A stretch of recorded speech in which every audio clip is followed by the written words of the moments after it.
Ya, somos 8, 9. Se conectó la Paulina, se conectó el Dani, la Katy. Ya, vamos a empezar con los 9 que estamos, ¿ya?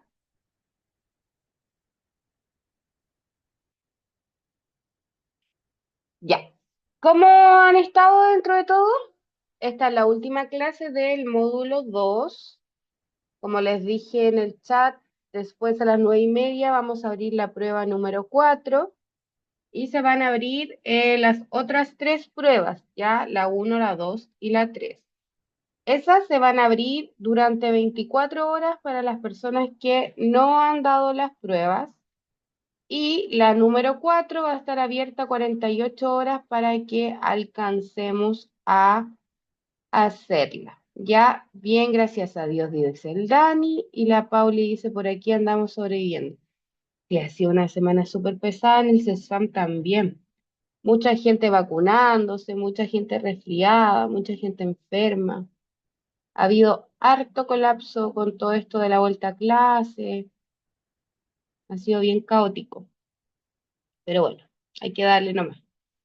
Ya, comencemos. En esta clase vamos a ver más el tema de la fabricación y de la industria farmacéutica en sí.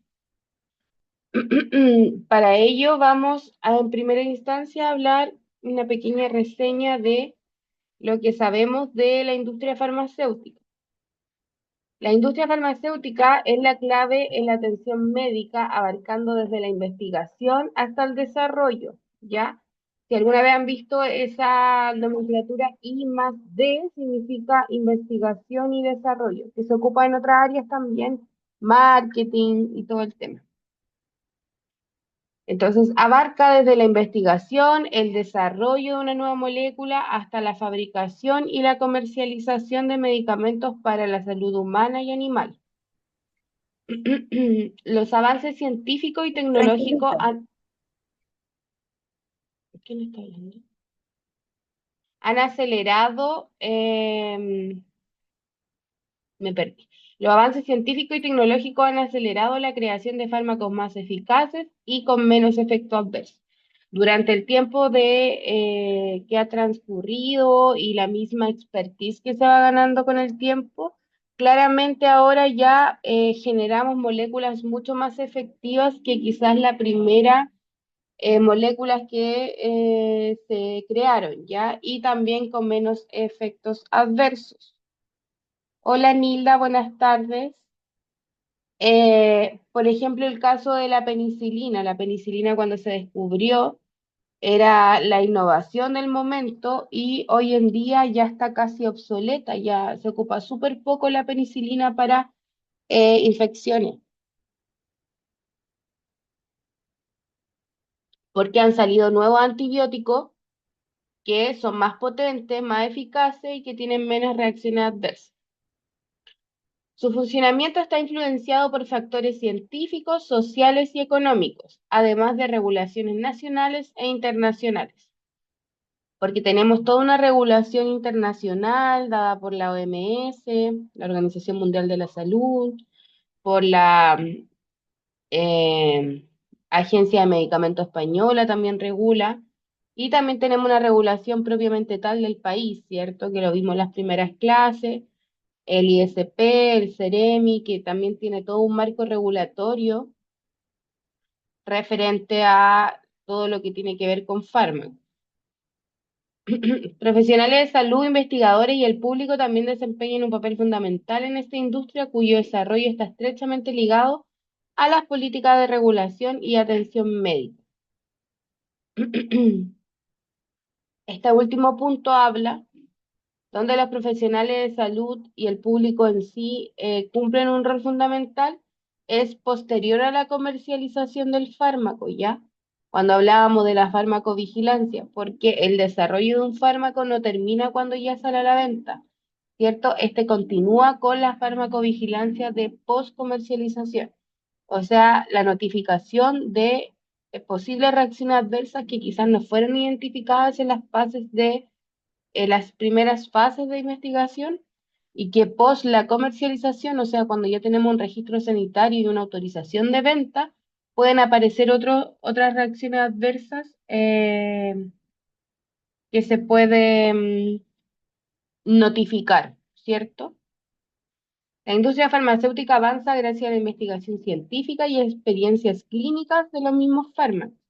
Existen grandes compañías que abarcan todo el proceso de desarrollo y otras pequeñas que están especializadas en, en áreas más específicas y que van colaborando entre sí, ¿cierto? La propiedad intelectual protege a los fármacos y procesos, aunque en mercados con poca protección emergen compañías de medicamentos genéricos. Los factores como el comercio internacional, políticas fiscales y necesidades de salud varían según el país y la demanda del público. Ya quizás hay muchas políticas públicas que regulan a los medicamentos que pueden ser muy similares en otros lados, como cuando hablábamos las primeras clases, que Dilberto nos comentó más o menos su realidad ya, y que había muchas cosas que eran muy similares, pero quizás hay otras que son muy propias de cada país, ¿ya? Por eso se tiene que ver la legislación nacional prima antes que otras legislaciones de afuera. Los productos farmacéuticos en sí para la salud humana y veterinaria comparten procesos de fabricación, pero regulaciones distintas. O sea, tenemos los mismos quizás procesos de fabricación para hacer un medicamento para humanos y quizás veterinarios, pero tenemos regulaciones distintas dependiendo de para qué área es. Dentro de los laboratorios más importantes está la Roche, Bayer y Pfizer, ¿ya? Como está mencionado ahí, la Roche lideró la industria con un valor de 6,9 billones de dólares. O sea, es mucha, mucha plata. Seguido por Bayer y Pfizer, como les comentaba. Estas son las tres grandes potencias de laboratorio a nivel mundial.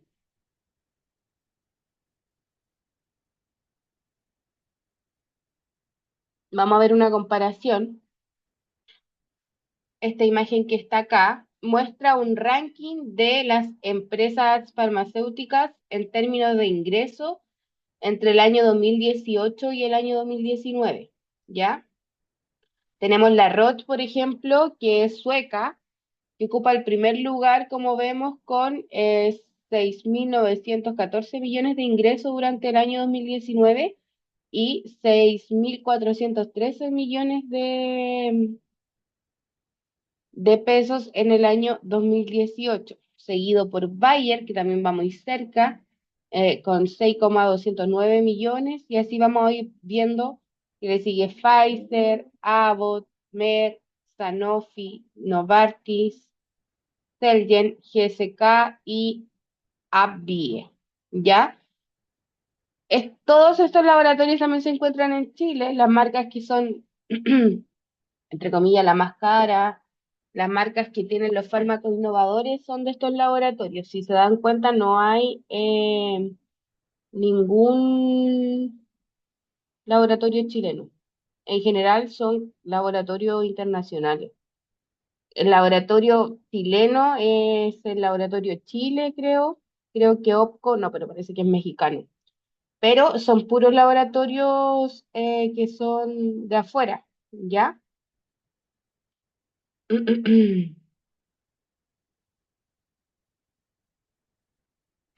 La industria farmacéutica, hablándolo ya en América Latina y Chile, representa un 0,7% del valor agregado bruto en América Latina, llegando al tercer lugar. ¿Qué significa esto?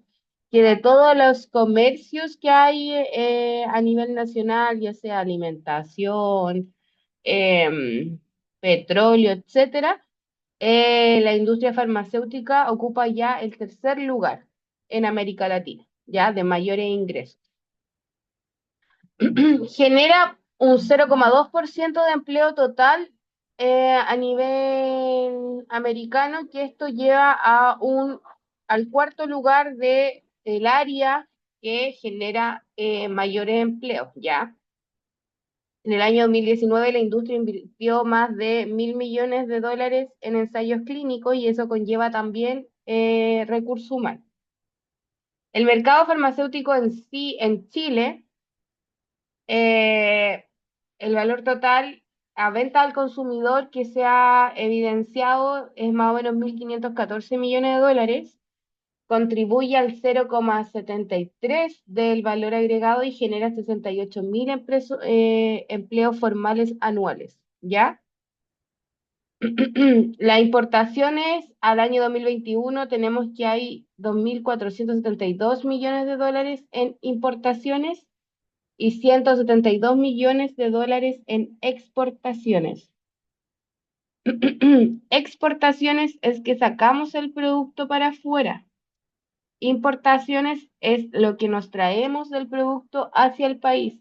Y ahí notan la gran diferencia de que de 2.432 millones de dólares a 172 millones de dólares. O sea, la gran parte de productos farmacéuticos son importados, ¿ya?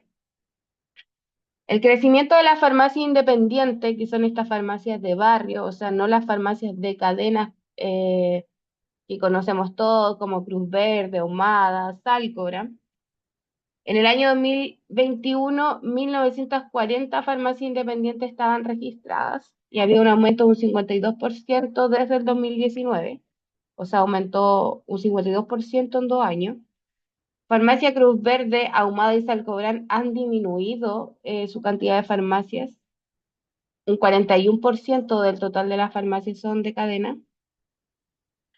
Y las independientes ahora ocupan el 43,7% del mercado. O sea, la mitad de las farmacias en Chile hoy en día son independientes, casi la mitad de las farmacias. Y esto era algo que no pasaba antes. O sea, yo recuerdo cuando yo estaba estudiando, una persona que abría una farmacia independiente era súper escaso porque había un monopolio entre las farmacias de cadena, ¿cierto? Y con todo este tema, cuando salió la colusión de los precios y todo eso, abrió una puerta a aumentar las personas que empezaron a abrir farmacias independientes. Ahora, claro, hay demasiadas farmacias, entonces ya cuesta mucho competir en el mercado, pero han ido aumentando lo que es las farmacias independientes. Acá, por ejemplo, hay una imagen donde nos habla según la región cuántas farmacias hay en total y cuántas de ellas son farmacias independientes, ¿ya?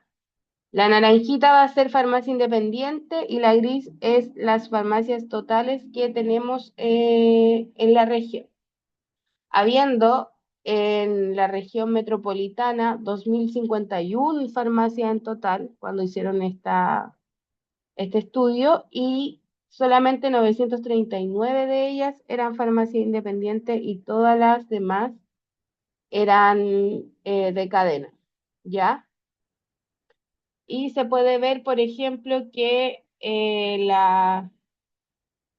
mala para el número romano, onceava, onceava región, había muy poquitas farmacias, 15 en total, y 4 de ellas solamente eran independientes. Y aquí se ve dónde está centralizado el comercio de la farmacia, pues lamentablemente somos un país súper centralizado, entonces realmente el total de todo está más que nada en la región metropolitana, seguido por la quinta región. Y en la región en sí tenemos poquísimos farmacias, lo que también da puerta a quizás cuando ya sean auxiliares de farmacia con su certificado, recuerden que ustedes pueden abrir almacenes farmacéuticos si es que hay en distancias muy largas ausencia de farmacias. Eso con este grafiquito. Ay, me asusté. ¿Quién me habló? No. Ya. Y el total entonces de farmacia a nivel nacional son 4.437 y de ellas 1.940 son independientes, ¿ya?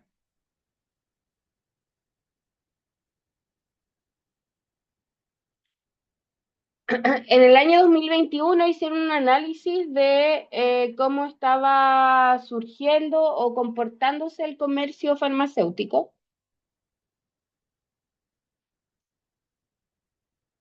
sobre las ventas registradas en 3 cadenas y 7 distribuidores farmacéuticos nacionales y se establecieron cuáles fueron los medicamentos más vendidos en Chile en el año 2021. ¿Ya? Se evidenció totalmente que el paracetamol es number one, es el más vendido, el paracetamol de presentación genérica, de 17 tabletas por unidad. Ya no estoy hablando del quitadol ni del sumadol, sino que estoy hablando del paracetamol genérico. Ese fue el más vendido, seguido por el losartán, que es un antihipertensivo. Luego le sigue el ibuprofeno de 600 miligramos, también genérico. Y en cuarto lugar, el ketorolá con presentación genérica de 10 tabletas, ¿ya? También destacó que dentro de los 10 medicamentos que son más vendidos, estaba presente la sopiclona, ¿ya? Me mandaron un chat. Hola. Buenas tardes, profesora. Buenas tardes, Cote. Entonces, fuerte que esté la sopiclona, porque en teoría debería ser un medicamento con receta médica, es un hipnótico, y de nuevo, nuevamente es porque ahora están tan restringiendo el uso de sopiclona, es por esto mismo, porque aumentó mucho el consumo en una población quizá, en una te voy a silenciar, Cote, ahí está silenciado. En una población que está quizá más estresada, con más problemas de conciliación del sueño y que hacen un mal uso del fármaco en general, ¿ya? También se vio que según esta encuesta, al menos el 58% de los chilenos consumen un medicamento al día. Cerca del 58% de la población se automedica por lo menos una vez al año, o sea, sin indicación médica. Y con ello reflejamos que la automedicación claramente es un problema de salud pública que puede tener graves consecuencias. Un problema de salud pública porque quizás, no, no quizás, porque es así, no tenemos un acceso tan oportuno al médico, ¿cierto? Porque a veces quizás no se cuenta con el dinero para ir a una clínica o para comprar el bono y quizás a veces los consultorios, no, voy a dejar de decir quizás. Y los consultorios están muy saturados y cuesta conseguir una hora y quizá hay que llamar a las 6 de la mañana para poder conseguirse una hora o hacer largas filas para conseguirse una hora. Entonces, ese poco acceso hace que la población lamentablemente busque en Google qué tiene que tomar si le duele tal cosa y se automedique, ¿ya? Con todos los riesgos que conlleva eso. Lo ideal sería que todos pudiéramos tener un acceso rápido a un doctor para que nos pueda indicar cuál es el medicamento más apropiado para mis síntomas y para mi persona, con mi peso, mi edad, mi contextura, mi fisiología, mi antecedente, si tengo diabetes, si tengo hipertensión, si tengo un riñón, si no tengo hígado, etcétera, no sé. Pero bueno, me fui para otro lado. También tenemos que en general los hombres consumen más medicamentos que las mujeres y que a partir de los 55 años el consumo de medicamentos en hombre es sustancialmente mayor que en las mujeres. O sea, ya arriba de 55 años ya los hombres nos ganan en el uso de medicamentos y a partir de 65 años el consumo de los medicamentos en los hombres duplica el de las mujeres, ¿ya? Yo lo he visto bastante cuando estoy en la farmacia de mi consultorio, entregando medicamentos. A veces los adultos mayores de género masculino llevan 12, 13 medicamentos, como si nada. Ya. Esas son las conclusiones de este análisis que se realizó en el año 2021, que no creo que sea muy distinta a la realidad que vimos ahora, ¿ya? Como yo les comenté, yo hace poquito dejé de tener una farmacia, yo tenía una farmacia independiente, y los medicamentos que más se vendían claramente era el paracetamol, el losartán, ibuprofeno, ketorolaco, sopiclona, etcétera, etcétera. Y acá les traje entonces el listado, el ranking del año 2021, donde tenemos cuántas unidades se vendieron de enero a octubre del 2021, o sea, ni siquiera cubre todo el año. Y ahí está, como decíamos, el paracetamol, el losartán, el ibuprofeno, el ketorolaco. En quinto lugar, hay un antijaquicoso de marca que tiene cafeína, ergotamina, metamizol y metamizol sódico, pero no mencionan la marca en específico, ¿ya? Para no hacer lobby o tema de aumentar también el consumo de este antijaquicoso, pero probablemente, no estoy segura, pero debe ser como un migranol, migratán, por ahí debe ser. eh, Sopiclona, seguido por el ácido mefenámico, naproxeno, ketoprofeno, clorfenamina.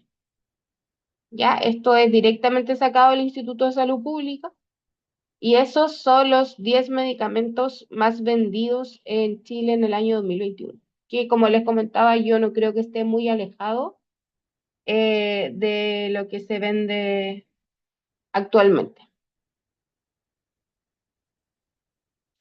Y ahí estábamos con la introducción más o menos de la industria farmacéutica y la realidad de venta a nivel nacional. Entonces ahora vamos a ver el desarrollo de los fármacos, ¿cierto? Cómo la industria desarrolla los fármacos.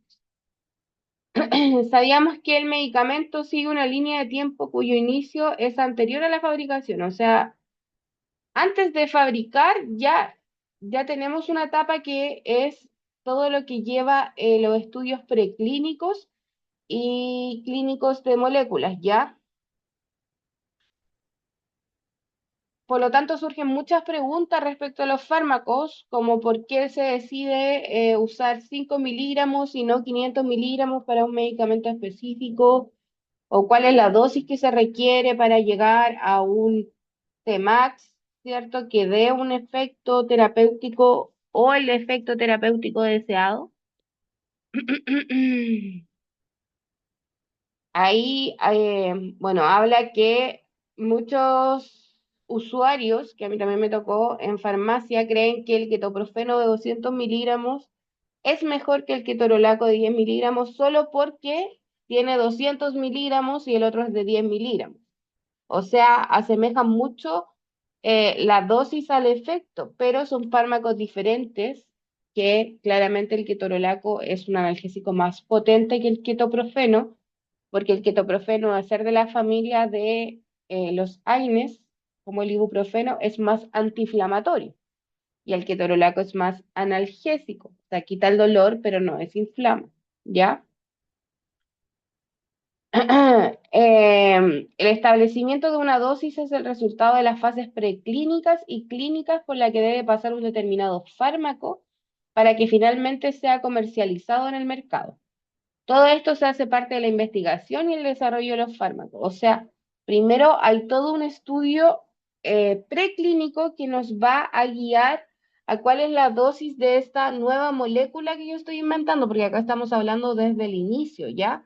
Cuando yo pude sintetizar el principio activo de una plantita que encontré, por ejemplo, y yo pienso que esto va a ser la cura para el cáncer, por decir algo, y lo empiezo a estudiar y analizar para ver cuál puede ser la cantidad que requiere el cuerpo para que haga este efecto, ¿ya? Aquí está la secuencia que pasa el fármaco hasta la comercialización, ¿ya? Esta imagen muestra entonces las etapas de los ensayos clínicos en el desarrollo de un medicamento hasta llegar a ser un tratamiento, que se divide en cinco, ¿ya? Está la fase preclínica, que acá dice que por lo menos pueden ser hasta 7 años de investigación. Se realizan laboratorios con estudios de células, o sea, con células humanas o células de animales. Se va estudiando la molécula, cómo va haciendo el efecto, ¿ya? Puede durar varios años antes de recién probarse en humanos. Luego tenemos la fase uno, que la fase uno puede durar meses, ¿ya? Y es donde se prueba la molécula que estamos viendo en una pequeña cantidad de gente sana, voluntaria, ¿ya? O sea, si estamos Disculpe, buscando, dígame. en la fase uno, perdón, en la preclínica, ¿qué se hace? En la preclínica estamos estudiando la molécula que estamos construyendo, ¿cierto? Y se realizan estudios de laboratorio, no en humanos, en células bajo microscopio, te ponen la molécula y van viendo cómo va reaccionando con células humanas o células animales, ¿ya? O en animales, perdón. Pero es antes, la preclínica es antes del uso en humanos. Vamos igual a verla más adelante en detalle. Aquí estamos haciendo como un mini resumito.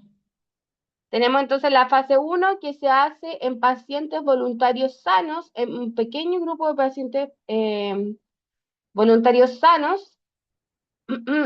Luego tenemos la fase 2 que es en pacientes que o sea, se aumenta la cantidad de pacientes y en general acá pueden haber pacientes sanos y pacientes con la patología en objeto que vamos a ver, ¿ya? Después, en la fase 3 ya se prueba con miles de personas para probar la efectividad y la seguridad, ¿ya? Y esto también puede durar años, incluso décadas. Por eso decimos que es tan difícil volver a instaurar una nueva molécula o un nuevo principio activo en el comercio. Y en la fase 4 ya se realiza, después de la aprobación del medicamento, que es ya como un seguimiento continuo donde vamos viendo el efecto más a largo plazo, cuando ya se está usando en la población en sí. Vamos a ir viendo fase por fase, ¿ya?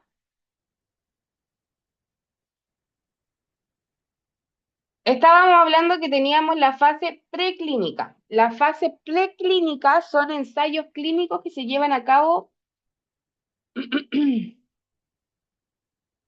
Está mal escrito acá. No, perdón. Los ensayos clínicos se llevan a cabo después de los estudios preclínicos. Había leído mal. Que los ensayos, o sea, que los estudios preclínicos hayan indicado que un nuevo tratamiento o medicamento podría ser seguro y efectivo en humanos. O sea, primero tenemos esta fase que es preclínica y los ensayos clínicos son posterior a el estudio preclínico. Y los estudios preclínicos, también conocidos como estudio de laboratorio, hay tres tipos de ellos. Por eso me confundí cuando te lo expliqué, Pauli, porque están los estudios in vitro, que son estudios con células bajo microscopio, ¿cierto? Donde vamos a ver cómo el principio activo interactúa con las células. Los investigadores analizan cómo el nuevo tratamiento afecta a las células, por ejemplo, cancerógenas, y estas células que son cancerígenas pueden ser tanto de origen humano o animal, y ver cómo este principio activo va a interactuar con estas células, ya sea en una placa de cultivo o en tubos de ensayo o bajo el microscopio, por ahí se va analizando, pero de forma solamente en laboratorio bajo microscopio. Después tenemos los estudios in silico, porque ahora estamos súper modernos con el chat GTP, la inteligencia artificial y todo eso. Estos son estudios computacionales donde se simula cómo el principio activo va a interactuar con la célula humana, ¿ya? Entonces son estudios computacionales cuyo objetivo es explorar y experimentar con procesos biológicos por medio de simulaciones hechas por la computadora. ¿Ya? O sea, el computador va haciendo simulaciones de los posibles efectos de este principio activo en las células humanas.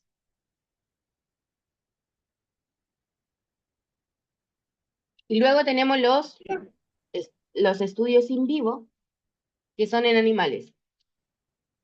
Y los tratamientos muestran que los estudios que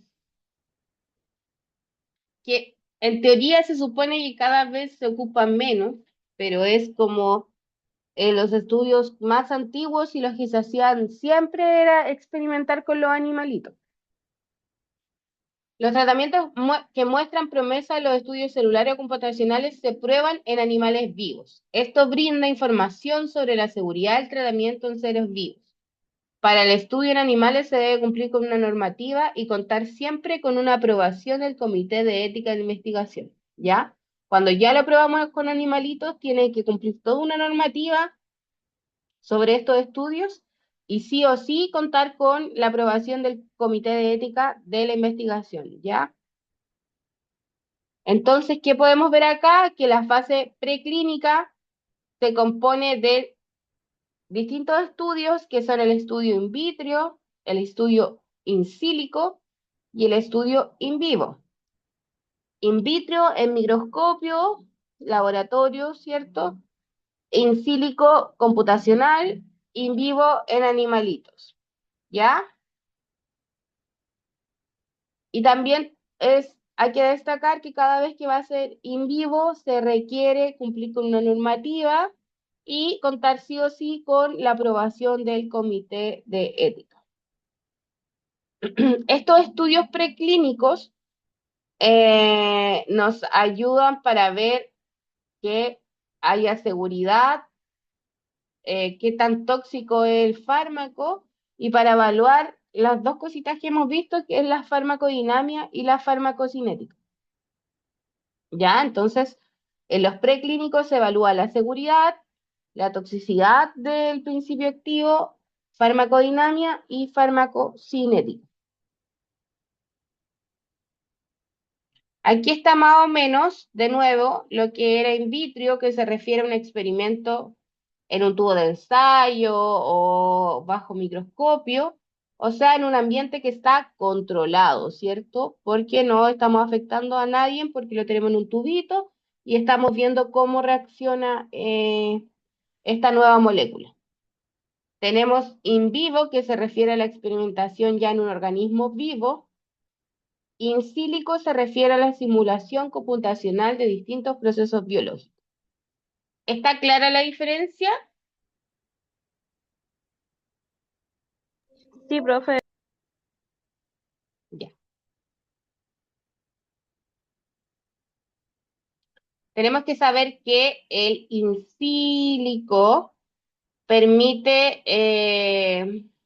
filtrar las moléculas, ver cómo están funcionando, por lo tanto también hay una disminución de gasto económico, ¿cierto? Porque está todo con el computador, no estamos usando ni animalitos, ni tubitos de ensayo, ni nada. Entonces, por lo tanto, es más barato realizarlo en in silico y, por sobre todas las cosas, evita que experimentemos con los animalitos, ¿cierto?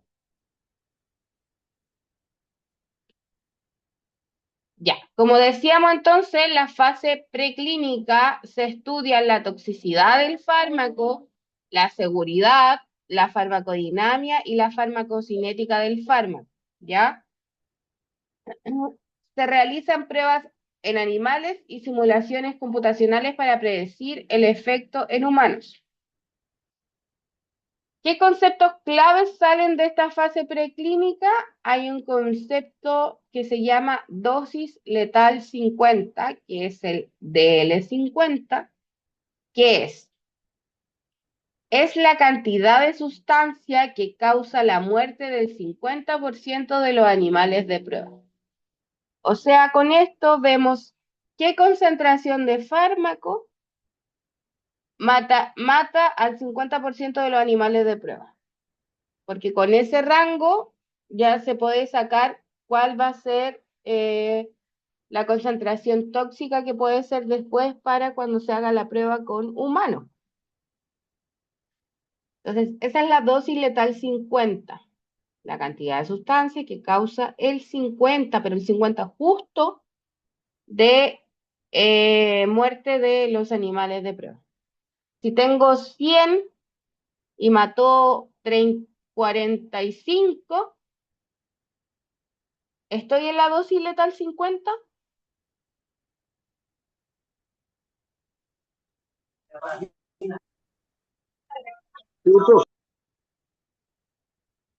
¿Ah? No escuché. Ah, me contestaron por el chat.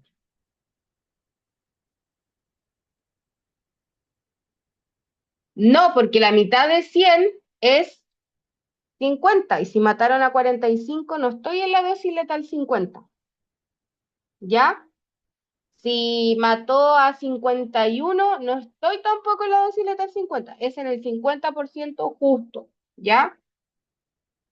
La toxicidad subcrónica es que los efectos adversos por exposición repetitiva durante un periodo corto, 90 días en animales, ¿ya? O sea, es cuando exponemos a los animalitos al fármaco en dosis repetidas durante 90 días y vemos efectos adversos, ¿ya? Esa es la toxicidad subcrónica. Y la toxicidad crónica es evaluación a largo plazo, o sea, cuando ya tenemos más de 90 días que el fármaco está siendo administrado a los animalitos y vemos efectos tóxicos ya a largo plazo. Entonces, de nuevo, la dosis letal 50 es la concentración del fármaco que al administrarlo a los animalitos mata al 50% de los animalitos. Me siento súper mal en decirlo tantas veces.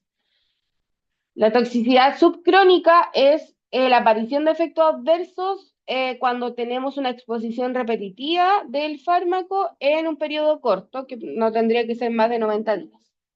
Y la toxicidad crónica es cuando vemos efectos tóxicos a largo plazo, o sea, mayor a 90 días empezamos a ver efectos tóxicos en los animalitos, ¿ya? Porque es harto tiempo el que se ve cómo van reaccionando los animalitos a esta sustancia que estamos haciéndole el estudio preclínico, ¿ya? ¿Cuáles son las limitaciones de los estudios preclínicos? Es que los animales y los humanos procesan los medicamentos de manera diferente, no somos tan iguales, ¿ya? Entonces pueden haber algunas diferencias en lo que sí le hace súper bien al animalito y a uno no, ¿ya? O al revés. Y un fármaco que funciona en ratones no necesariamente será efectivo o seguro para los animales. Ya, esas son como las cosas. Pero la preclínica es como para empezar, para ver y dar el paso a la siguiente fase. Ay, se me perdió el mouse.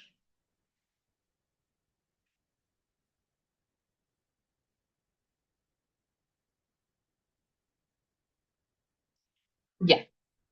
Entonces luego tenemos la investigación clínica, ¿ya? O sea, la investigación clínica son todas estas etapas, que es un conjunto de estudios o ensayos clínicos que se realizan para comprobar si un medicamento es eficaz, seguro para ser utilizado en seres humanos frente a una enfermedad y nos ayuda a aprender cómo funciona el medicamento y qué pacientes podrían beneficiarse con su efecto. Primera instancia, desarrollamos un medicamento. Los equipos de investigación invierten años y miles de horas de trabajo hasta lograr identificar la molécula que puede hacer el origen de un nuevo medicamento. Entre 5 a 7 años pasamos a la fase clínica, o sea, preclínica, donde estábamos viendo recién, y esta permite determinar si la investigación de ese potencial medicamento es viable o no. ¿Por qué? Porque estudia la toxicología, las propiedades, características para confirmar que es seguro y reducir los futuros riesgos. Tenemos que los resultados de esta investigación se presentan ante las autoridades reguladoras competentes. Si el estudio es aprobado, se pasa a fase clínica. O sea, después de la preclínica, ya tenemos una primera autorización para poder pasar a la fase clínica, porque ya en la fase clínica ya vamos a hacer uso del medicamento en personas. Por lo tanto, la fase clínica comienza el desarrollo clínico mediante la puesta en marcha de los ensayos clínicos en donde se administra el potencial medicamento en humanos. Y hay 4 fases, como habíamos hablado, donde se evalúa la eficacia y la seguridad. Tenemos la fase 1, se investiga la seguridad del potencial medicamento, su tolerancia y el tiempo entre las dosis y se prueba sobre un grupo pequeño de personas sanas. ¿Ya? Y este periodo de fase 1 puede ser de una semana a varios meses. Luego tenemos la fase 2, que se investiga la eficacia de ese potencial medicamento y qué dosis podría ser adecuadas.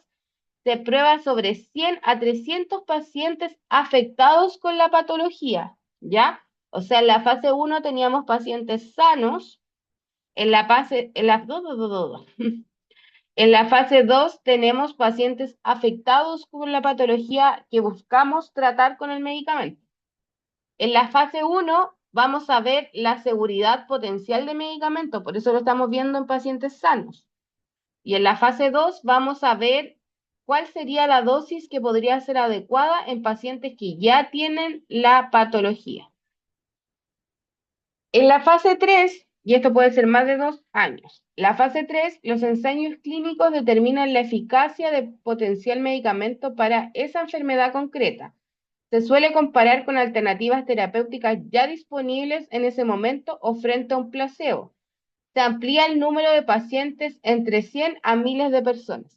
En esta parte de la fase ya hacen como 2 partes del estudio y hacen 2 grupos, un grupo que tiene el medicamento y un grupo que vamos a decirle que le vamos a dar el medicamento, pero le estamos dando un placebo, ¿ya?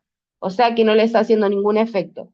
Y se van a ver en estos 2 grupos cómo evolucionan clínicamente para ver si realmente el fármaco es el que está haciendo el efecto y se incrementa de 100 a miles de personas a las que se le va a hacer el estudio, ¿ya? Y eso puede ser de 1 a 4 años. Los resultados, ya después de la fase 1, 2 y 3, se presentan a las autoridades reguladoras de cada país para que, indicando que el medicamento es seguro, eficaz y que está aprobado su uso, y una vez aprobado puede ya empezar a comercializarse. O sea, ya después de la fase 3 el medicamento ya sale a la venta, sale al mercado. Y luego tenemos la fase 4 que es la postcomercialización, donde los ensayos clínicos se realizan para hacer un seguimiento de la eficacia y seguridad a largo plazo. O sea, se observa cómo después de la venta va evolucionando el uso del fármaco, si sigue siendo seguro, si no se presentan otras reacciones adversas, si hay notificaciones de farmacovigilancia, etcétera, etcétera, ya más a largo plazo, ¿ya? Y así es el desarrollo de un medicamento, que tenemos la preclínica, que son las primeras fases, las 3 primeras fases que son antes de comercializar el fármaco y la fase 4 que es posterior a comercializar el fármaco. ¿Se entiende?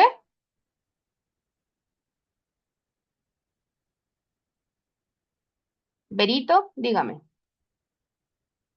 Creo que esto es con todos los, ay, no sé si me escucha bien, es con todos los medicamentos, inclusive las vacunas.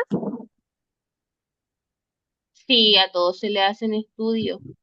Por eso, si se Eh, acuerdan, cuando pasó todo el tema del COVID, se es demoró que en por lo llegar la mismo, vacuna.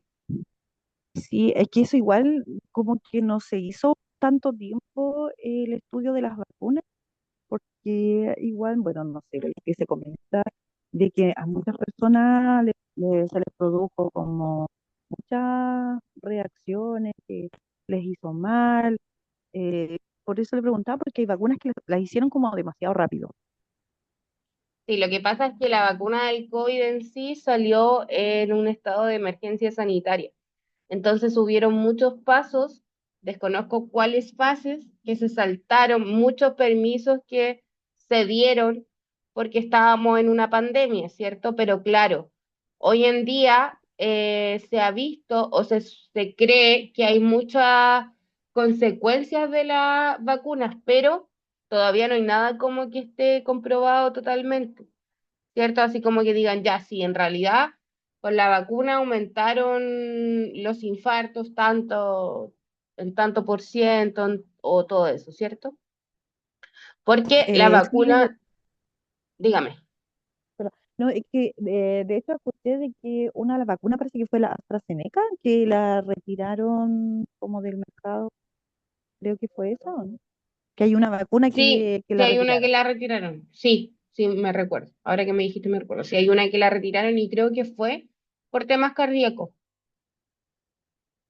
pero claro, al estar en pandemia, toda esta fase que pudo haber durado 20 años, 10 años quizá, fue en un año que la sacaron. Entonces, claro, no tuvo tantos estudios porque esa es la importancia de toda esta etapa, ¿cierto? Que cuando ya salga al mercado sea lo más seguro posible y que ya lo que pueda acontecer después sea lo más mínimo, ¿cierto? Porque ya se probó en pacientes sanos, pacientes con la patología, se probó contra otro tratamiento y en animales y ya pasaron en todas las etapas, entonces ya el fármaco ya es seguro cuando ya sale la comercialización. Eso. Profesora, Va- consulta. di- dígame. Esta vacuna, por ejemplo, de Pfizer, que era una de las vacunas del COVID, esas vacunas se supone que las crearon en el laboratorio Pfizer, pero esas después las distribuyeron a los países para vacunar a las personas en contra del COVID. Ellos la distribuyen por ser pandemia, ¿la comercializan igual o solo la distribuyen?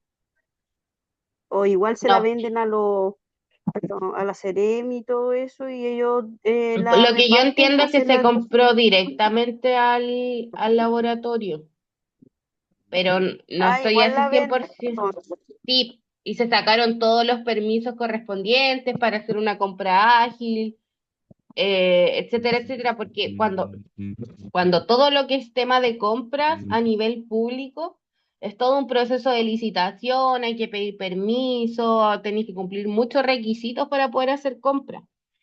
Y yo creo que donde estábamos en pandemia se saltaron todos esos conductos regulares y claro, se compraron directamente al laboratorio. Incluso países invirtieron para que se realizara la molécula en sí, ¿cierto? Aportaron económicamente al laboratorio para poder crear la vacuna. Ya chicos, vamos a hacer un pequeño break y seguimos, ¿ya? 10 minutitos, son las 7:53, volvemos a las 8:03 en punto, o'clock.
Ándate, ya no tomas.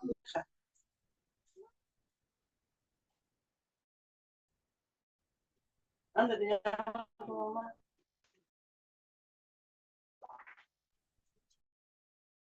Ápete, o me da pasito.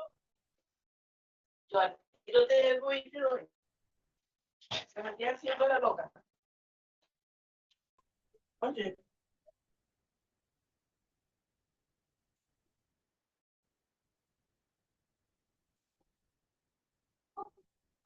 te la suya si te saca la ropa.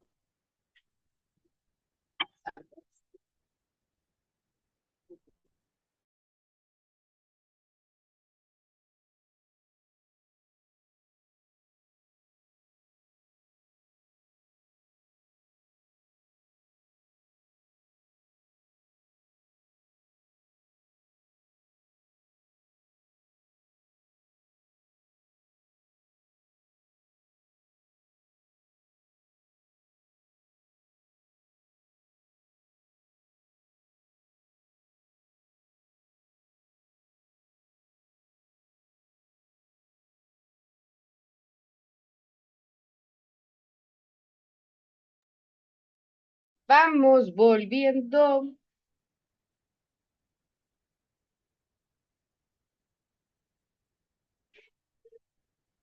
Levánteme la manito el que está. La Pauli, la Lore, el Dani, la Lorena, la Marina, la Vero. Ya, le estamos todos. Todis, todis, todis. Ya, sigamos. Entonces, en resumen, la investigación de fase clínica 1. Los estudios de fase 1 implican la evaluación inicial de tratamientos experimentales que pueden incluir voluntarios sanos o individuos con la enfermedad específica, pero en general son voluntarios sanos en la primera fase, ¿ya? En general, estos estudios se llevan a cabo con un único grupo de participantes que reciben el mismo tratamiento. La cantidad de personas involucradas en este estudio de fase 1 es relativamente pequeña, en general son de 10 a 80 personas. Y el propósito principal de la fase 1 es responder las preguntas fundamentales como la seguridad del tratamiento, la dosis segura y los posibles efectos secundarios.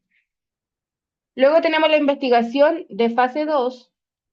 Se centran en evaluar la eficacia del tratamiento experimental en individuos con la enfermedad específica. Pueden comparar el nuevo tratamiento con opciones de tratamiento convencionales o investigar diferentes dosis de tratamiento. Los estudios fase 2 pueden incluir múltiples grupos de participantes y suelen involucrar mayores personas, generalmente entre 100 a 300 participantes. Estos estudios también se llevan a cabo durante el periodo de tiempo más prolongado en comparación que la fase 1. Y el objetivo general de la fase 2 es determinar la efectividad del tratamiento experimental y si es necesario llevar a cabo investigaciones adicionales. En la fase 3 se compara el nuevo tratamiento con el tratamiento estándar en un grupo grande de personas. También se centra en evaluar los efectos secundarios del nuevo tratamiento y compararlos con el tratamiento estándar. En general, los estudios en fase 3 incluyen a más de 300 participantes, vimos que podían ser hasta miles, distribuidos en grupos mediante asignación aleatoria. ¿Qué significa esto? Que se dividen las personas en dos grupos, por ejemplo, de forma totalmente aleatoria y a un grupo se le puede poner el medicamento que estamos estudiando y al otro grupo se le puede poner el medicamento convencional o el que ya se ocupa en el mercado. La otra opción es ocupar el medicamento que estamos investigando y al otro grupo ocupar un placebo, ¿cierto? Y es aleatorio y puede ser ciego, o sea que los participantes, o sea, sí o sí tiene que ser ciego, que los participantes no sepan si están tomando el medicamento de estudio o otro o un placebo, ¿ya? O sea, si yo participo en el estudio y a mí me administran el fármaco, yo no voy a saber si me están administrando el fármaco, em, el que está en el estudio o el placebo o qué me están administrando. Y también hay un doble ciego, ¿cierto? Que ni los que están siendo estudiados, o sea, los participantes, ni los investigadores saben qué grupo es el que se está utilizando el fármaco en estudio, ¿ya? Para que no haya como una interpretación, no sé, se favorezca a uno más que a otro, etcétera, ¿ya? Ese es el doble ciego. Tenemos investigación clínica fase 4. Los estudios fase 4 se realizan después de la aprobación del fármaco, de tratamiento o dispositivo médico. Estos estudios tienen como objetivo investigar aspectos adicionales como efectos secundarios a largo plazo, seguridad continua y efectividad del tratamiento en una población más amplia. Después de la comercialización de nuevos fármacos, se deberá reportar cualquier reacción, evento adverso asociado a la utilización de estos fármacos, ya que no de estos fármacos, ya que no de los objetivos de ya que uno, ahí me faltó una U, ya que uno de los objetivos de la farmacovigilancia en Chile apunta a la notificación de eventos asociados a fármacos comercializados en los últimos 5 años. ¿Se acuerdan cuando vimos farmacovigilancia que habían algunos tipos de reacciones adversas que habían que notificarse antes de, o sea, que había que notificarse sí o sí, que eran las notificaciones graves, o sea, los eventos adversos graves, que podían causar la muerte, secuelas, y además fármacos que hayan sido aprobados y comercializados dentro de 5 años, ¿cierto? Eso sí o sí había que notificarse. Ya, pues esta es la etapa de fase 4. Es la recepción de estas notificaciones de reacción adversa después de los 5 años de haber sido comercializado. Por lo tanto, el ciclo, te voy a silenciar, ahí está. Por lo tanto, el ciclo de un medicamento en la industria farmacéutica no termina cuando se aprueba el medicamento y es comercializado, ¿ya? Porque hay otra fase que es después de la comercialización, que es todo el tema de la farmacovigilancia. ¿Y cómo se obtiene entonces el principio activo?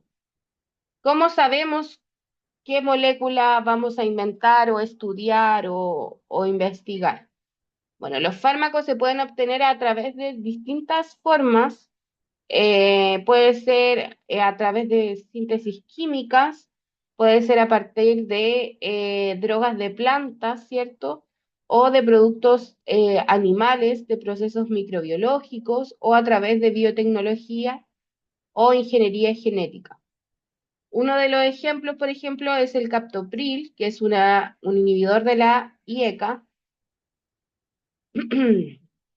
que produce relajación de los vasos sanguíneos y reduce la presión arterial. Este fármaco tiene un origen interesante ya que se obtiene a partir del veneno de una serpiente brasileña que se llama Botrops jararaca.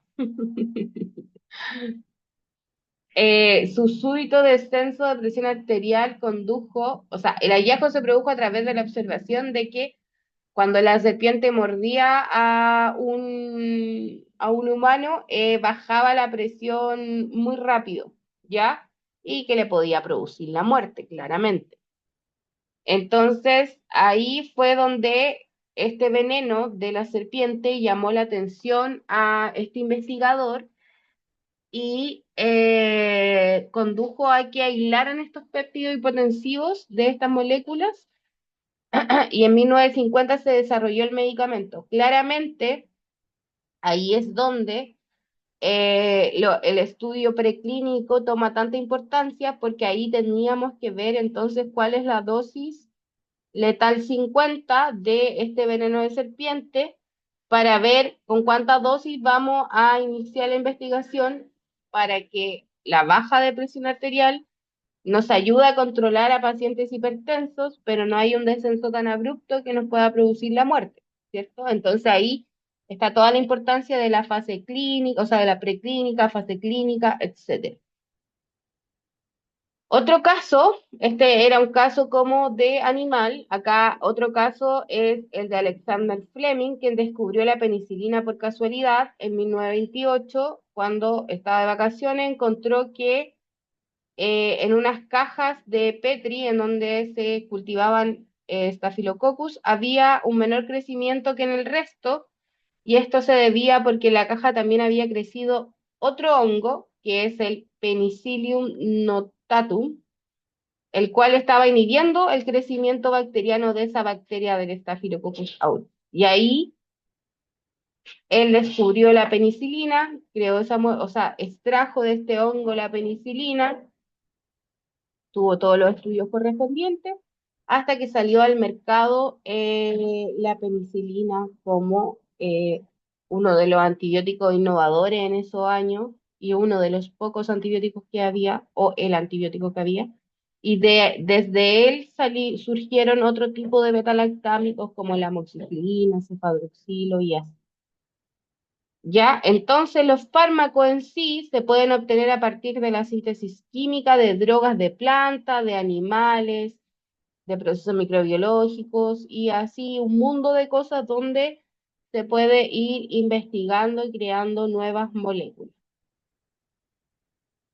como de la serpiente jararaca, jararaca, jararaca.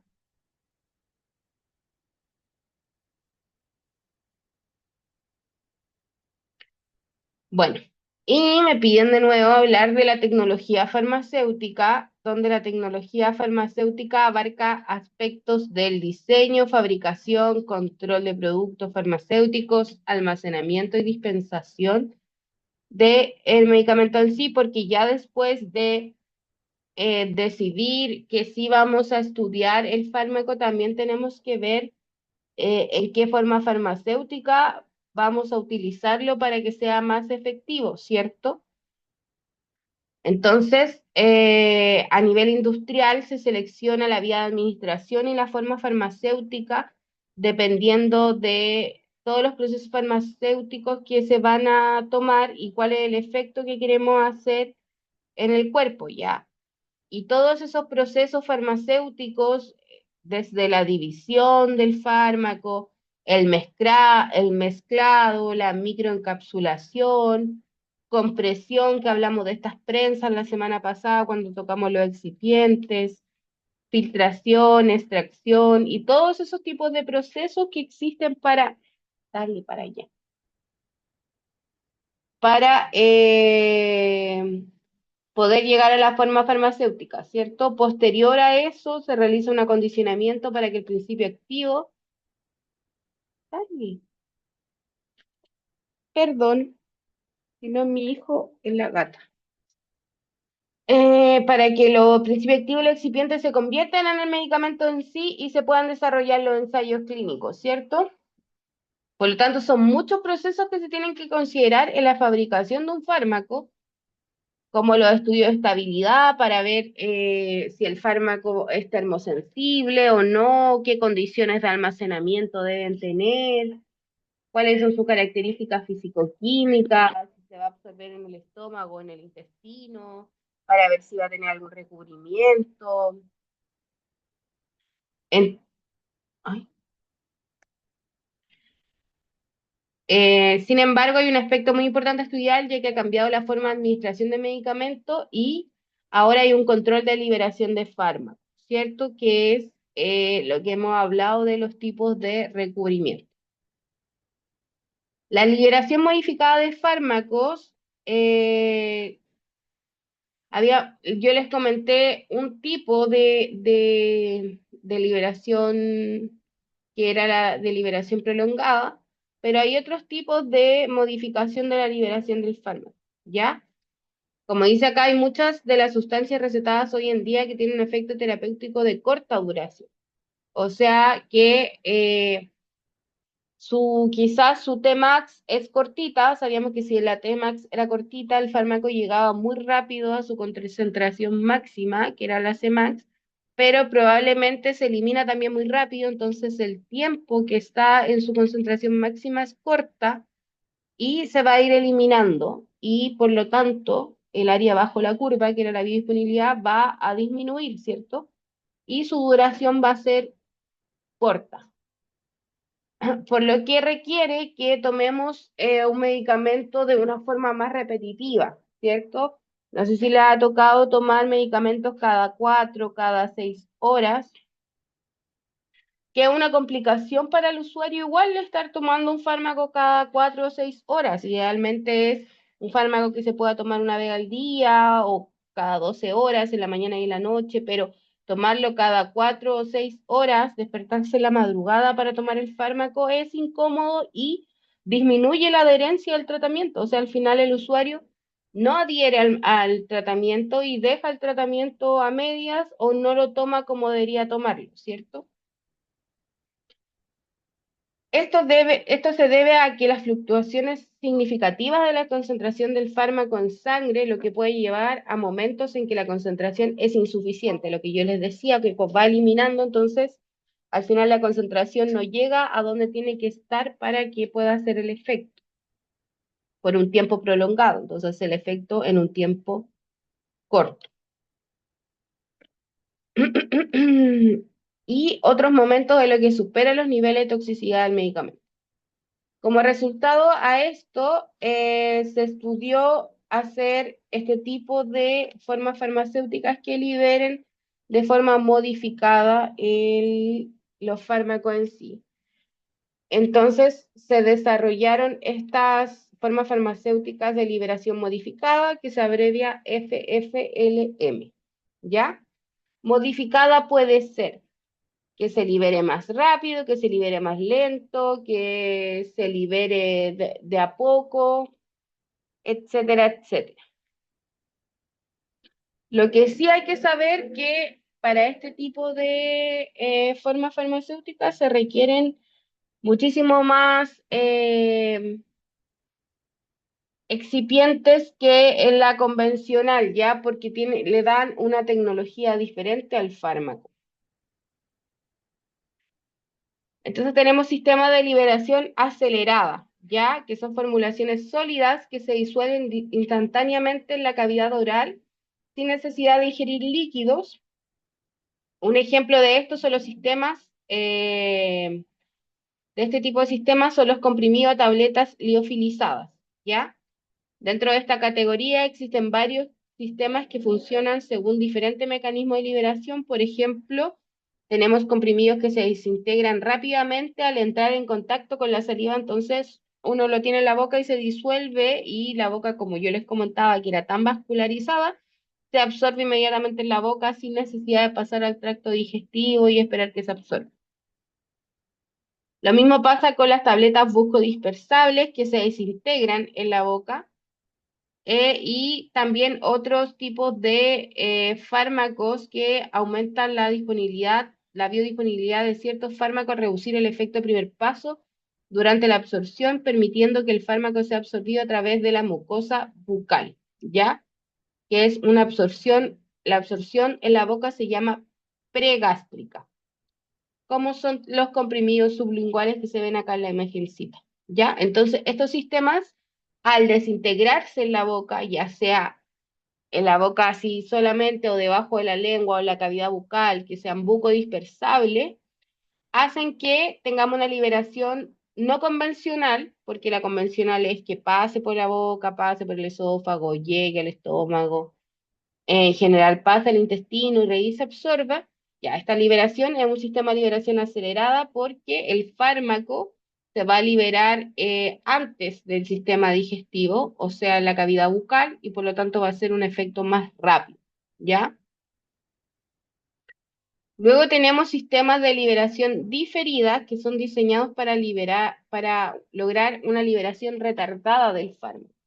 ¿Ya? Estos sistemas hacen que la duración del efecto terapéutico siga igual, pero que se va a demorar en absorber el fármaco. ¿Para qué vamos a querer que se demore en absorber el fármaco? Probablemente es cuando queremos proteger que el principio activo no entre en contacto con los jugos gástricos del estómago para que no se dañe, ¿cierto? Un ejemplo de esta categoría son los sistemas de cubierta entérica, que tienen el propósito de proteger el principio activo del contacto con los jugos gástricos, lo que puede evitar su inactivación, o prevenir la irritación gástrica causada por el fármaco, como en el caso de la aspirina microencapsulada, permite una mejor posología al tratamiento y minimiza los efectos adversos gastrointestinales. O sea, son para fármacos que, uno, se dañan con el ácido clorhídrico del estómago, o dos, son muy gastroirritativos, entonces si van así sin este recubrimiento, van a dañar el estómago. Entonces tienen este recubrimiento o este sistema de cubierta entérica que lo que hace es que protege al fármaco para que pase por el estómago, no le pase nada y pueda liberarse en el intestino y ser absorbido. ¿Ya? Por eso es de liberación diferida. Y también están los sistemas de liberación pulsátil o secuencial que permiten al sistema, al principio activo se libere en varias etapas. Lo que pasa con este fármaco es que va a ser el fármaco que va a estar recubierto. Dentro de este fármaco va a haber una capa de fármaco, luego va a haber otra capa de recubrimiento, después va a haber otra capa de fármaco, después otra capa, así. Entonces, ¿qué va a hacer? Se va a disolver esta primera capa, se va a liberar el fármaco, después se tiene que liberar la capa de más adentro para liberar el otro fármaco y la capa de más adentro para liberar el otro fármaco. Entonces, por eso se llama pulsátil, porque se va a ir liberando como de pulsos, ¿cierto? Que es parecida a la de liberación prolongada. No encontré imagen que pudiera como retratar exactamente el sistema de liberación pulsátil. No sé si se entendió.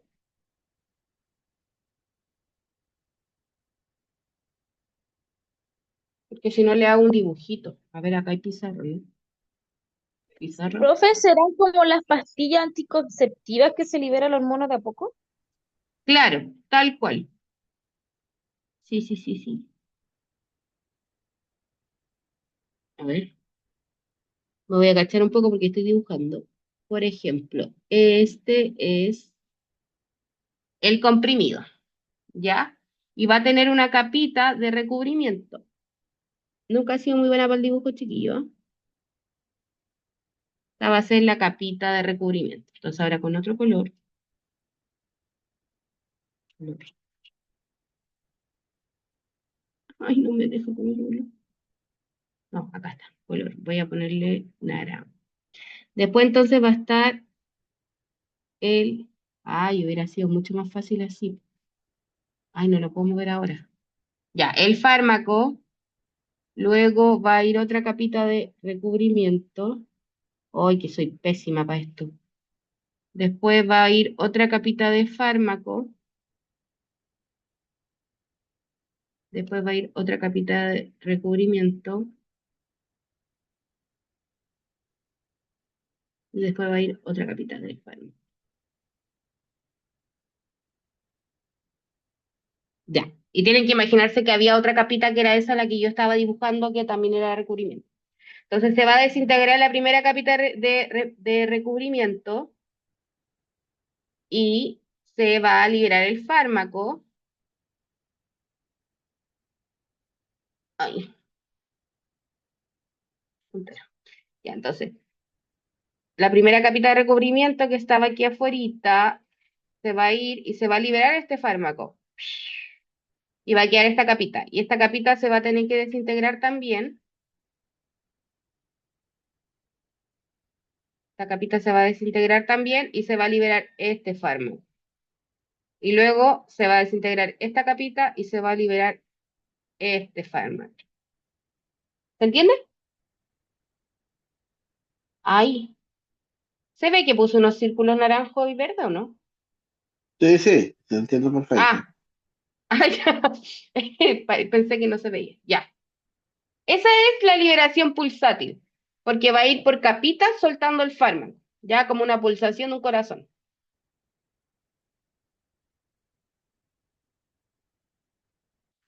Luego tenemos los sistemas de liberación prolongada, ¿ya? Y este sí. Uy, ¿por qué sigue? ¿Se ve un círculo naranjo o lo veo solo yo? Se sigue viendo Borrar. todo lo que hizo. Ahí sí, ya, ahí borré todos los dibujos. Nunca fui buena para artes. Ya, tengo un mensaje por el chat. Sí, se entiende, dice la verdad. Ya. Después tenemos los sistemas de liberación prolongada, que este también se lo expliqué, que son sistemas que están principalmente diseñados para prolongar la acción terapéutica de un medicamento y reducir los picos de concentración que son característicos en los sistemas convencionales. Entonces mejora la posología, el perfil farmacocinético de los fármacos con un aumento de la biodisponibilidad y un mejor perfil toxicológico. Entonces, un ejemplo conocido de esta categoría es el cambio de formulación que permite una liberación continua del principio activo presentando una forma cristalina que se disuelve lentamente de manera constante, como el nifedipino. También están los sistemas osmóticos, que este es un ejemplo de sistema osmótico, que son otra variante que se emplean comprimidos que tienen una membrana semipermeable que permite la entrada del agua, lo que provoca la expansión del hidrogel en su interior y la liberación continua del principio activo. Un caso relevante en la actualidad son los comprimidos matriciales, que están ganando importancia en el mercado. Estos comprimidos utilizan matrices lipídicas, hidrofílicas o polímeros hidrosolubles que logran una liberación más uniforme y prolongada del principio activo. Un ejemplo de estos comprimidos matriciales es la tamsulosina. Esta tecnología también se encuentra en la administración transdérmica a través de parches matriciales de fentanilo. Entonces acá, que este es un sistema retardado administrado por un bolo, entonces como les conté la otra vez, tenemos una capa que es de membrana semipermeable por donde puede entrar el agüita, ¿cierto? Tenemos la capa de fármaco y tenemos esta capa osmótica. Al entrar el agua, la capa osmótica que va a hacer que se vaya liberando el fármaco de a poco por el orificio de salida, ¿ya? Y al hacer el orificio de salida liberar el fármaco, vamos a tener que va a ir liberando el fármaco, va a ir liberando el fármaco, acá está la Tmax, llegamos a la Cmax, sí, yo lo puedo hacer, estoy segura, Cmax. Entonces, llegamos a la Cmax y lo original que va a pasar acá es que se va a empezar a eliminar el fármaco, ¿cierto? Y va a bajar. Pero antes que se elimine, va a salir más fármaco de acá y se va a eliminar. Y va a salir más fármaco y se va a eliminar. Y va a salir más fármaco y se va a eliminar. Entonces, a pesar de que el fármaco se esté eliminando, vamos a tener que la concentración del fármaco va a estar en el rango terapéutico, ¿cierto? Que va a estar acá. Porque esto va a ir eliminando fármaco a la sangre continuamente, porque va a ir entrando agüita acá y esto va a empujar al fármaco para que salga de a poco, ¿ya? Porque la dosis que tenemos aquí es mucha, ¿ya? Y vamos a ir eliminando de a poco, cosa que la primera salida del fármaco va a ir saliendo continuamente y vamos a tener concentraciones del fármaco todo el rato en el rango terapéutico. Por lo tanto, no vamos a necesitar tomar otro comprimido cuando ya estemos bajo el rango terapéutico porque este mismo fármaco va a ir a estar liberando constantemente. ¿Se entiende?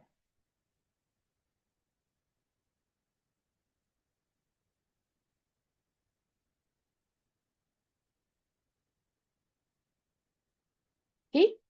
¿No? Sí, ¿Sí? Ya. Quiero borrar.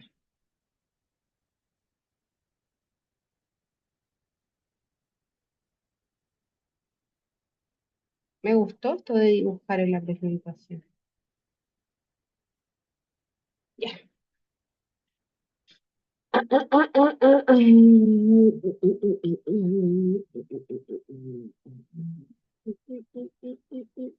Ya, sigámosle.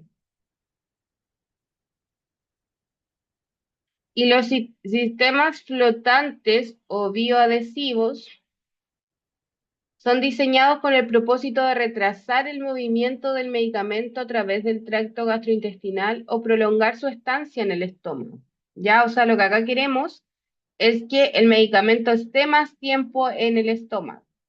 Estos sistemas contribuyen a mejorar la absorción gástrica o en las primeras partes del intestino delgado de ciertos fármacos. Son particularmente útiles para principios activos que son resistentes a los ácidos gástricos y que se benefician de un proceso de liberación y absorción específico para aumentar su disponibilidad. O sea, medicamentos que... 40 veces lo de ayer. Ah, te voy a silenciar. Tu iPhone te voy a silenciar. Ahí está. Entonces son particularmente útiles para fármacos que son resistentes al ácido gástrico, pero que necesitan estar ahí para que se liberen y aumenten su disponibilidad. Ejemplos de estos medicamentos incluyen la amoxicilina y la riboflavina, ¿ya? Además, estos sistemas son beneficiosos para principios activos cuya absorción es más efectiva en las primeras secciones del intestino delgado, como el calcio. Los sistemas flotantes funcionan al ser menos densos y fluidos, menos densos que los fluidos gástricos, por lo tanto logran flotar dentro del estómago. Lo que se logra es incorporar hidrocoloides en las cápsulas mediante cámara de flotación para que estos floten en el estómago y se queden más tiempo en el estómago, que es lo que queremos, ¿ya? También es para medicamentos que necesitamos que actúen a nivel gástrico, quizás para los que son de recubrimiento, para que puedan recubrir el estómago, o para medicamentos que son para actuar sobre el reflujo, que necesitamos que estén en contacto más rato en los jugos gástricos, ¿ya?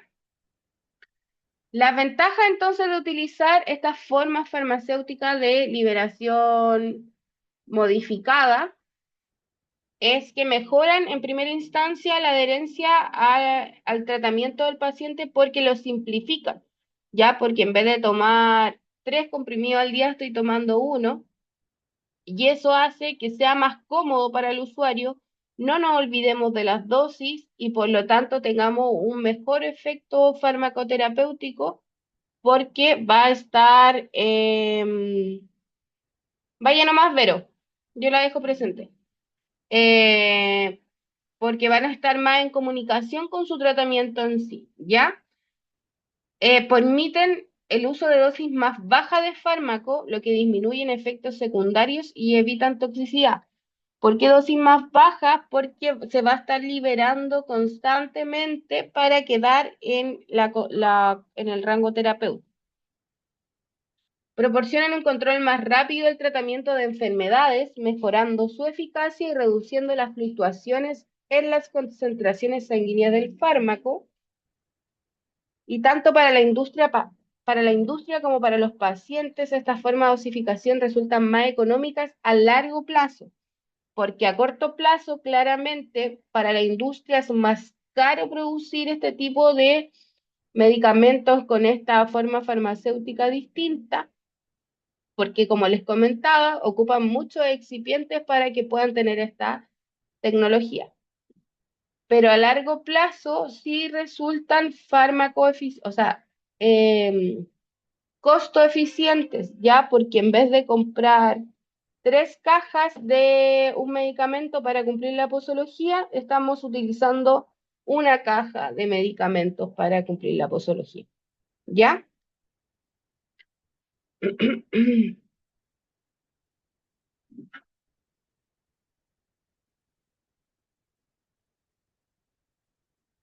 Ahí sí.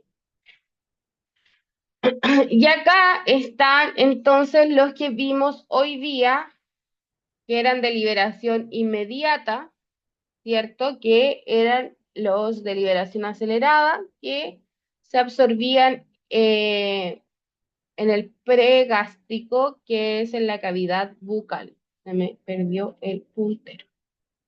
¿Dónde está?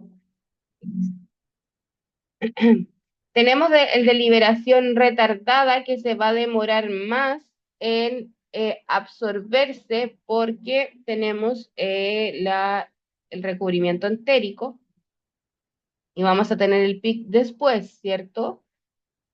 Tenemos el de acción repetitiva, ya que es que va liberando el fármaco y vamos a estar en el rango terapéutico porque tenemos dosis repetidas. Tenemos el de acción prolongada y el de acción sostenida.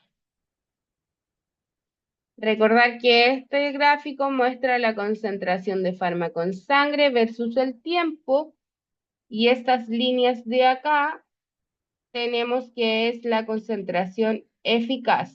Ya bajo esta línea tenemos una respuesta más débil o nula farmacológicamente. Sobre esta línea tenemos más posibilidad de efectos adversos o de toxicidad.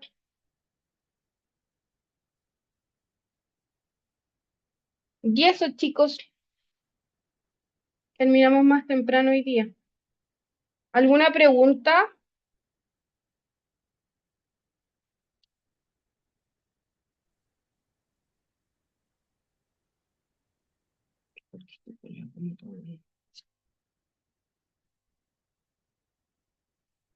Profe, me quedó la duda de la investigación clínica fase 1. Solo en voluntarios sanos que leí que también indicaban en individuos de la enfermedad. Sí, en general, la fase clínica, por lo menos cuando yo lo estudié a la universidad, siempre ha sido con pacientes sanos, ¿ya? Pero la diapo que seguía, donde salía que también podía ser en usuarios con la enfermedad, es la materia que se me proporcionó a mí del curso. Entonces, para conceptos de prueba, pongan que una fase clínica 1 es con menos individuos, es una población más chica y generalmente son pacientes sanos, pero que también podrían ser pacientes con la enfermedad. Pero en general, la primera prueba de la fase clínica 1 es con individuos sanos. Pero yo no les dije lo último. Pauli, La pregunta del millón, profe. Hoy día tenemos prueba. sí, cariño, tenemos prueba, la prueba 4, y dura 48 horas. También se abre la prueba 1, 2 y 3 para los que no la han dado y duran 24 horas. Ya voy a pasar la lista. Me avisan si tienen alguna otra dudita. Dani Bernaes. Presente. Bueno. María Cerda. Presente, profe. Ya, cariño. Marina Serna. Ella parece que se salió, ¿no? No, era la Vero la que salió. Ah, no, pero... No, ya. Vale. Lo revisaré después. Catherine Chávez. Presente. Ya, Katy. Dianela está justificada. Diana Díaz. Presente, profesora. Ya, cariño. Inés Cerices está justificada. Paula Flores. ¿Está alcanzando a conectar la Pau? Mensajes acá. Marina Serna estaba, ¿viste? Pero supóngame, resulta me tengo que desconectar. Esa es la Natacha y la Nilda. Ya, Nilda, no hay problema. Chao, Dani, que estés bien. Paula Flores, entonces no se alcanzó a conectar. Mario Fuentes no estaba. Loreto Jaramillo, Presente, profe. ya mi amor. Sí, Katy, solo el módulo 2 porque el módulo 1 ya se abrió para todos. Bárbara Leal, me apareció. Cintia Loaiza tampoco. Gilda Lobos tampoco. Catherine Lobos,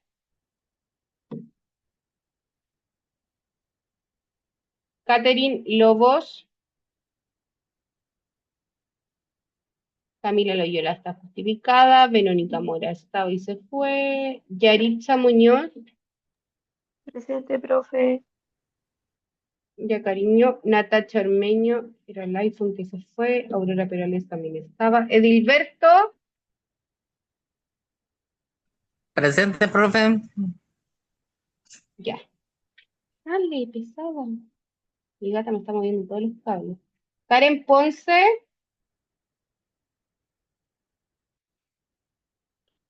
Paulina Quintanilla, Profe, presente. ya cariño. Lorena Reuque, Presente, profe. ya cariño. Yanisbet Rubio, no, ya no. Nilda Sánchez me dijo presente. Carolina Sobarzo, parece que ya habló por el WhatsApp. Y Paulina Vázquez. Presente, Paulina profe. Ay, Paulina. Perdón, es que tuve que ir a sacar a mi hijo del balcón, no alcancé. Ya, ahí estamos, chiquillos. Pueden ir, que les vaya bien en la prueba, concéntrense. Todo se dijo en clases. Todo, todo, todo, todo. Gracias, profe. Chao, que estén bien. Cuídense, que le vayan bien. Nos vemos Profe, el chao. lunes. Que esté bien. Besitos. Chau, chau. Inés, Daniel, Paula Flores.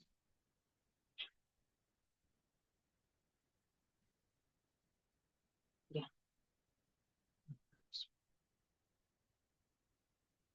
¿Cuál parece?